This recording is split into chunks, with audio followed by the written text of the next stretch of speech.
할렐루야. 12월 2일 목요일 새벽, 오늘 우리에게 주신 하나님의 말씀은 사사기 16장 1절에서 14절까지의 말씀입니다. 사사기 16장 1절에서 14절까지의 말씀 제가 봉독하겠습니다. 하나님의 말씀입니다. 삼손이 가사에 가서 거기서 한 기생을 보고 그에게로 들어갔더니 가사 사람들에게 삼손이 왔다고 알려지매 그들이 곧 그를 애워싸고 밤새도록 성문에 매복하고 밤새도록 조용히 하며 이르기를 새벽이 되거든 그를 죽이리라 하였더라. 삼손이 밤중까지 누워있다가 그 밤중에 일어나 성문짝들과 두 문설주와 문빗장을 빼어가지고 그것을 모두 어깨에 메고 헤브론 앞산 꼭대기로 가니라. 이후에 삼손이 소래 골짜기에 드릴라라 이름하는 여인을 사랑하매 블레셋 사람들의 방백들이 그 여인에게로 올라가서 그에게 이르되 삼손을 깨워서 무엇으로 말미암아 그 큰 힘이 생기는지 그리고 우리가 어떻게 하면 능히 그를 결박하여 굴복하게 할 수 있을는지 알아보라. 그리하면 우리가 각각 은 1,100개씩을 내게 주리라 하니 드릴라가 삼손에게 말하되 청하건대 당신의 큰 힘이 무엇으로 말미암아 생기며 어떻게 하면 능히 당신을 결박하여 굴복하게 할 수 있을는지 내게 말하라 하니 삼손이 그에게 이르되 만일 마르지 아니한 새 활줄 7으로 나를 결박하면 내가 약해져서 다른 사람과 같으리라. 블레셋 사람의 방백들이 마르지 아니한 새 활줄 7을 여인에게로 가져오매 그가 그것으로 삼손을 결박하고 이미 사람을 방 안에 매복시켰으므로 삼손에게 말하되 삼손이여 블레셋 사람들이 당신에게 들이닥쳤느니라 하니 삼손이 그 줄들을 끊기를 불탄 삼실을 끊음같이 하였고 그의 힘의 근원은 알아내지 못하니라. 드릴라가 삼손에게 이르되 보라 당신이 나를 희롱하여 내게 거짓말을 하였도다. 청하건대 무엇으로 당신을 결박할 수 있을는지 이제는 내게 말하라 하니 삼손이 그에게 이르되 만일 쓰지 아니한 새 밧줄들로 나를 결박하면 내가 약해져서 다른 사람과 같으리라 하니라. 드릴라가 새 밧줄들을 가져다가 그것들로 그를 결박하고 그에게 이르되 삼손이여 블레셋 사람이 당신에게 들이닥쳤느니라 하니 삼손이 팔 위에 줄 끊기를 실을 끈같이 하였고 그때에도 사람이 방 안에 매복하였더라. 드릴라가 삼손에게 이르되 당신이 이때까지 나를 희롱하여 내게 거짓말을 하였도다. 내가 무엇으로 당신을 결박할 수 있을는지 내게 말하라 하니 삼손이 그에게 이르되 그대가 만일 나의 머리털 7가닥을 배틀의 날실에 섞어 짜면 되리라 하는지라. 드릴라가 바디로 그 머리털을 단단히 짜고 그에게 이르되 삼손이여 블레셋 사람들이 당신에게 들이닥쳤느니라 하니 삼손이 잠을 깨어 배틀의 바디와 날실을 다 빼내니라. 아멘. 제 버릇 개 못 준다는 속담이 있지요. 한번 몸에 밴 습관, 버릇, 습성은 고치기가 몹시 힘들다는 말입니다. 예전에 청송교도소 소장님으로서 또 간증을 많이 하셨던 박효진 장로님이라는 분이 계십니다. 잠시 개인적으로 대화를 나눌 수 있었던 기회가 있었는데 그분께서 하시는 말씀 중에 사람은 정말 잘 안 바뀌더라는 말씀을 하셨던 기억이 있습니다. 이미 몸에 밴 습성은 절대 잘 버리지 못하기 때문에 사람이 쉽게 교화되기가 어렵더라라는 또 체험적, 경험적 이야기를 해주셨던 기억이 있죠. 오늘 본문에서 삼손의 모습이 딱 이 속담에 어울리는 모습이지요. 15장에서 그는 유다 사람들에 의해서 결박되어 블레셋에게 넘겨졌지만 하나님의 영이 임함에 결박에서 벗어나 블레셋 사람들을 치게 됩니다. 하나님은 그를 통해서 18절에서 언급하듯 큰 구원을 베푸셨던 것이죠. 삼손에게도 유다 백성들에게도. 그리고 20절에 블레셋 사람의 때에 삼손이 이스라엘의 사사로 20년 동안 지냈더라 라며 15장이 마무리됩니다. 하나님은 삼손의 어떠함을 떠나 그를 사사로 부르신 목적대로 사용하셨고 그를 사사들 가운데 한 사람으로 인정해 주고 있음을 이 사사기 기자는 우리에게 보여주었습니다. 그러나 지금 오늘 본문에서의 삼손의 모습을 보겠습니다. 1절에 가사에 가서 거기서 한 기생을 보고 그에게 들어갔더라. 가사라는 곳은 블레셋 사람들의 5도시 중에 가장 남쪽에 위치한 곳입니다. 삼손이 어떤 일로 그곳에 갔는지 나타나 있지는 않습니다. 그저 그는 그곳에 갔고 한 기생을 보게 되었는데 그에게로 들어갔더라. 그 여인을 통해서 성적인 어떤 만족을 취하였다라고 성경은 증거합니다. 여기서 어떤 인격적 관계, 사랑 등의 요소는 없었습니다. 그저 보았다. 우연히 보았는데 그 여인이 보였던 겁니다. 마치 다윗이 우리아의 아내 바세바를 보게 되었던 것과 같은 상황이죠. 그렇게 유혹에 넘어졌든 그가 그 여인을 가지고 싶었던 충동이 생겼든 이방 여인을 취하였다 성경은 증거합니다. 이어서 4절 이하에서 우리가 알고 있는 또 한 여인이 나타나지요. 드디어 그 유명한 들릴라라는 이름의 여인이 등장합니다. 삼손은 그 여인 들릴라를 사랑하였습니다. 전체적인 흐름으로 보아 삼손은 들릴라를 사랑하게 되었고 그 여인을 취하였음을 성경은 보여줍니다. 삼손은 자신이 원할 때 자신의 힘과 능력으로 원하는 것을 얻었던 겁니다. 그것도 블레셋 사람들의 땅에서 블레셋의 여인을 취합니다. 이는 삼손에게 그만큼의 힘과 능력이 있었고 그 당시 이스라엘은 블레셋에 의해서 위협을 받고 있었는데도 적어도 삼손이 있는 한 블레셋은 아무런 힘을 쓰지 못하였다라는 점을 알 수 있게 해주는 대목이지요. 그런데 문제는 무엇입니까? 삼손은 그의 힘과 능력을 통해 사사로이 자신이 해야 할 역할과 책임이 아닌 자신의 욕망과 만족을 위해 사용하였더라는 겁니다. 그의 모든 행위와 행동, 결과는 하나님께서 하나님의 뜻을 이루어가는 것으로 이끌어져 가지만 그 모든 과정 속에 그는 자신의 힘과 능력을 자신의 사사로운 욕망을 위해 사용하고 있었다라는 점이죠. 더욱이 지금 그의 모든 행동들은 사사로서는 절대로 해서는 안 되는 하나님의 율법, 하나님의 말씀의 기준에서 벗어난 선택들이었지요.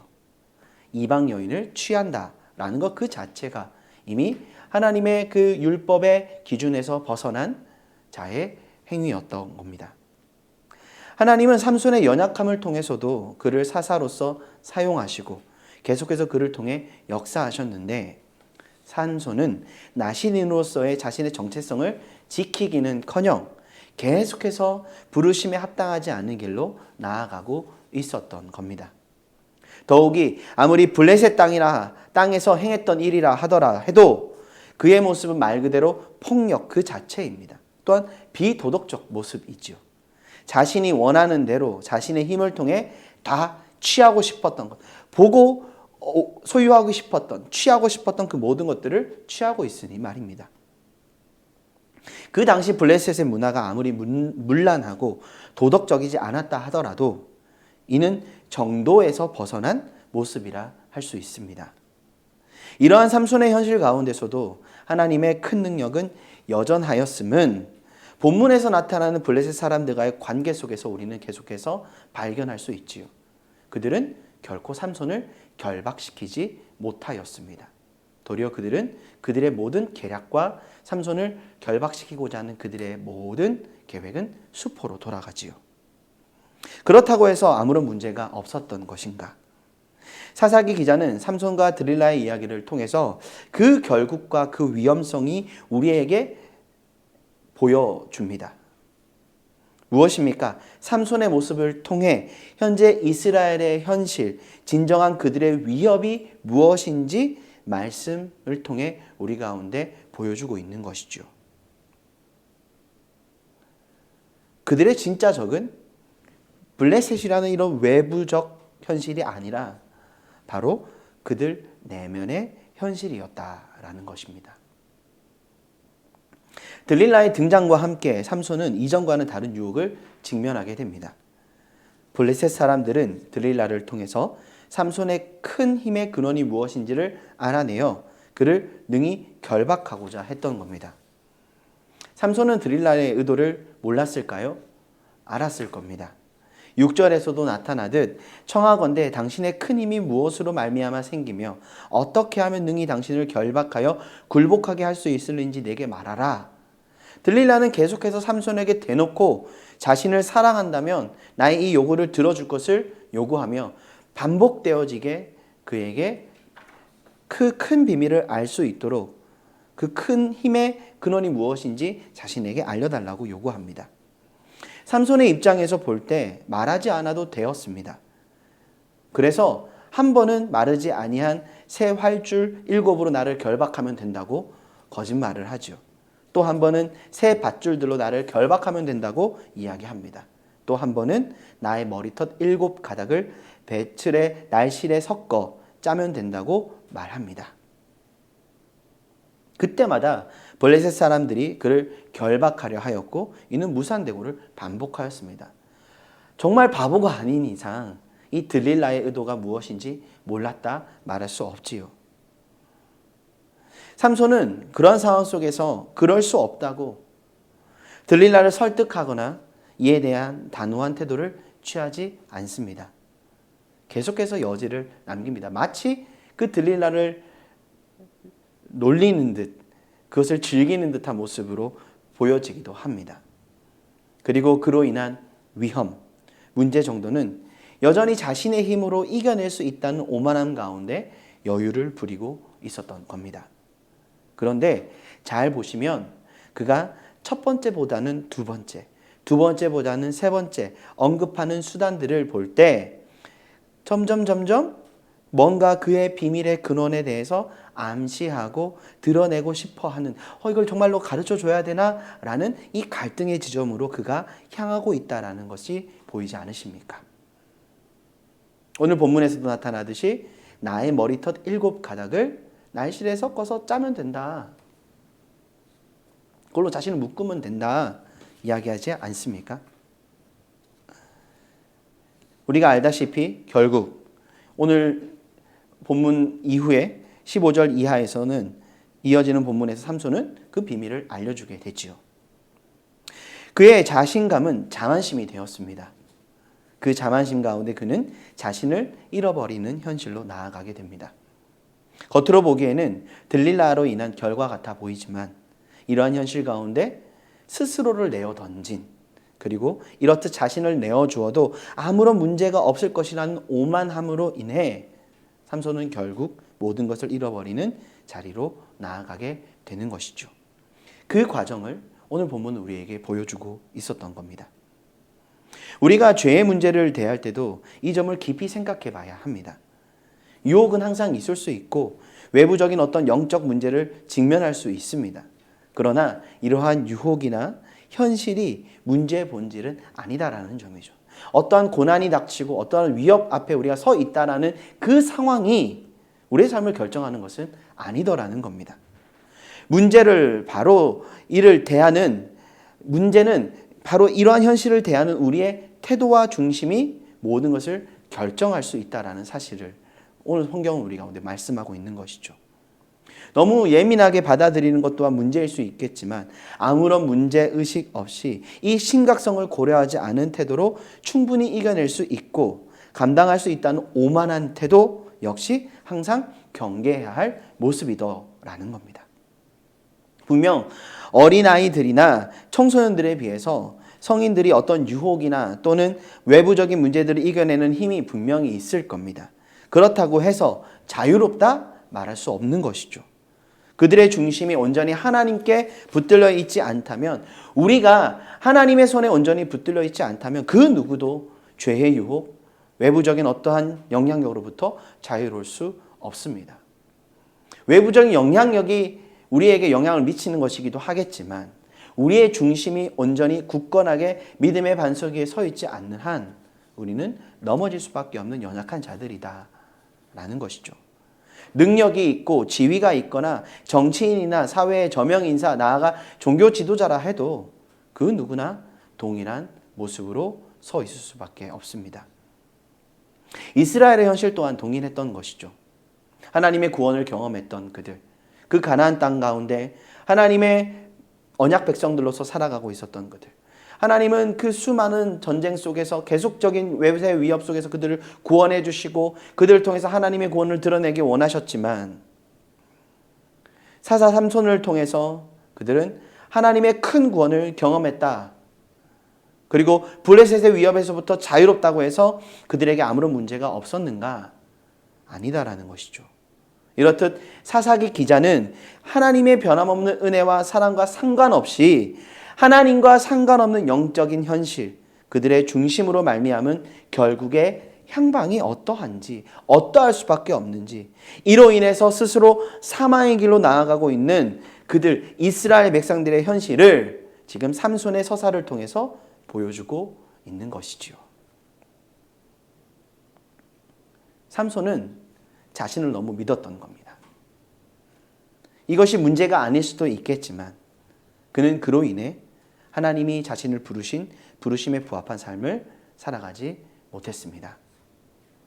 또한 자신의 힘에 취하여 하나님이 허락하지 않으신 것들을 취하며 또한 하나님이 원하시는 그 삶의 행실대로 살아가지 못하는 어리석은 삶을 선택하게 됩니다. 그는 하나님의 손에 붙들려 살아가고 있었음에도 하나님을 의지하지도 하나님을 신뢰하지도 않았던 것이죠. 오늘 삼손의 모습을 통하여서 우리는 우리의 현실을 다시금 돌아보게 됩니다. 하나님이 분명 우리의 가운데 은혜를 주시고 하나님이 이미 우리에게 허락하신 그 놀라운 은혜 가운데 살아가고 있음에도 불구하고 우린 정말로 하나님을 의지하고 그 하나님의 말씀 안에 그 하나님을 신뢰하는 삶으로 나아가고 있는가? 내게 주어진 것들, 내가 가지고 있는 것들, 나의 환경, 나의 현실, 내가 이룰 수 있는 그 모든 것들을 바라보면서 나는 괜찮아, 아무런 문제 없어 라고 여기며 하나님이 정말로 우리의 삶을 통해서 이뤄가기 원하시는 그 하나님의 부르심과는 상관없는 그 삶의 모습을 살아가고 있음에서도 아무런 문제의식 없이 살아가고 있는 우리들의 현실은 아닌가, 우리는 돌아볼 수 있어야 하는 것이죠. 이것이 바로 영적 자만심이요, 영적 오만함에 빠져 살아갈 수밖에 없는 우리의 연약한 모습일 수도 있다라는 점을 우리는 생각해 보게 됩니다. 하나님은 그럼에도 삼손을 통해서 계속적으로 일하고 계십니다. 하나님의 뜻이 이루어져 가는 그 자리 가운데 그렇게 우리는 항상 우리 자신의 현실을 돌아봐야 합니다. 하나님이 나를 통하여 어떠한 일들을 이루고 계시고 하나님이 나를 통하여 하나님의 놀라운 역사들을 만들어가고 계신다고 해서 지금 나의 현실이 하나님 앞에서 온전하다, 우리는 쉽게 말할 수 없는 것이죠. 나의 삶이, 나의 하루가, 나의 말이, 나의 행실이, 나의 선택이 지금 하나님의 뜻과 하나님의 말씀과 하나님의 부르심에 부합한 거룩한 삶을 살아가고 있는가? 그것이 진정 하나님의 백성으로서 하나님 손에 붙들린 한 인생으로서 살아가야 할 우리들의 삶의 모습이요, 우리가 견지해야 될 삶의 태도인 것입니다. 삼손의 모습, 어리석다 말할 수 있지만 그것이 우리들의 단면일 수도 있다, 우리는 기억해야 하겠습니다. 그렇기에 우리는 이 말씀을 통해 다시금 우리의 중심을 되돌아보아야 하겠습니다. 정말로 하나님을 의지하고 그 하나님의 약속을 신뢰함으로 오늘 하루도 믿음 안에 살아가고 있는가? 그분의 말씀대로, 그분의 말씀의 가르침대로 우리의 삶을 내어드리며 우리가 살아가고 있는 삶의 모든 현장 가운데 하나님의 뜻을 이루기 위해 하나님의 뜻을 이루는 삶으로서 내가 살아가기 위해 몸부림치고 있는가? 우리는 우리들의 삶을 점검하며 오늘 하루를 살아갈 수 있어야 하겠습니다. 날씨가 많이 춥습니다. 이럴 때일수록 더욱 우리의 건강을 지킬 뿐만 아니라 우리의 영적인 현실을 되돌아보시면서 하나님의 말씀 안에 더 깊이 뿌리 내리고 그 뿌리로부터 말미암은 그 생명력으로 우리의 삶을 살아내므로 하나님의 나라, 하나님의 뜻을 이루어 나아갈 수 있는 우리 모든 영함의 공동체 될 수 있기를 간절히 소망합니다. 기도하시겠습니다. 사랑하는 주님, 오늘 삼손의 모습을 통하여 우리 안에 있는 영적 자만심, 연병 오만함을 돌아보게 하시니 감사합니다. 정말로 우리가 하나님의 부르심 가운데 하나님을 의지하고 하나님을 신뢰함으로 살아가고 있는지 우리들의 현실을 다시금 점검합니다. 주님, 우리 안에 우리가 행여나 교만하여 온전히 주님의 말씀에 순종하지 못하고 온전히 하나님이 원하시는 삶의 모습으로 살아가지 못하고 있었던 우리들의 현실들이 있다면 주님, 새롭게 하여 주시옵소서. 주님의 그 선하신 뜻대로 우리를 사용하시되 그 주님의 손에 붙들린 인생다운 모습으로 이 땅을 살아갈 수 있도록 우리 한 사람 한 사람, 우리 영암의 권속들 한 분 한 분을 주의 성령으로 충만하게 채워주시고 주의 말씀 안에 믿음 안에 승리하며 살아갈 수 있는 하나님의 백성들 될 수 있도록 주님 함께하여 주시옵소서. 날씨가 많이 춥습니다. 우리 사랑하는 성도님들 건강 지켜주시고 코로나로 인한 현실이 계속해서 확대되어져 가는 이 안타까운 상황들 속에 주님 건강과 우리들의 공동체를 지켜주실 뿐만 아니라 이 나라의 민족 모든 열방을 주님께서 불쌍히 여겨 주시옵소서. 감사드리며 살아계신 예수 그리스도 이름으로 기도드립니다. 아멘. 사랑합니다.